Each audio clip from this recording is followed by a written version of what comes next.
I'm Atrell Nashar in Washington. President Trump instructing his new Treasury and Commerce secretaries to come up with plans for a new sovereign wealth fund for the United States. The idea has seen bipartisan interest in recent years, but America's national debt may need to be addressed first. One of President Trump's campaign promises, make America wealthy again. In his latest stack of executive orders is an attempt to build sovereign wealth through a government-owned investment fund. We're going to monetize the asset side of the U.S. balance sheet for the American people.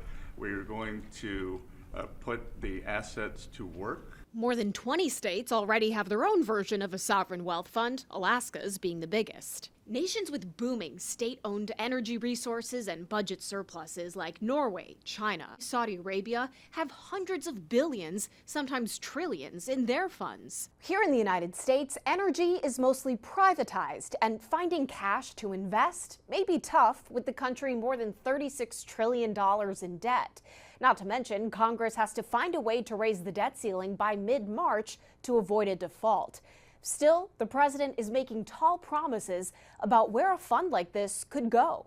I think in a short period of time we'd have one of the biggest funds, and some of them are pretty large, I must tell you. Some of like the Saudi Arabia fund is on the large side, but eventually we'll catch it. The president floating one potential asset. We're going to be doing something perhaps with TikTok, and perhaps not. If we make the right deal, we'll do it, otherwise we won't. TikTok did not respond to our request for comment, but so far, TikTok and its Chinese parent company ByteDance have been adamantly opposed to a sale. The timing here is complicated.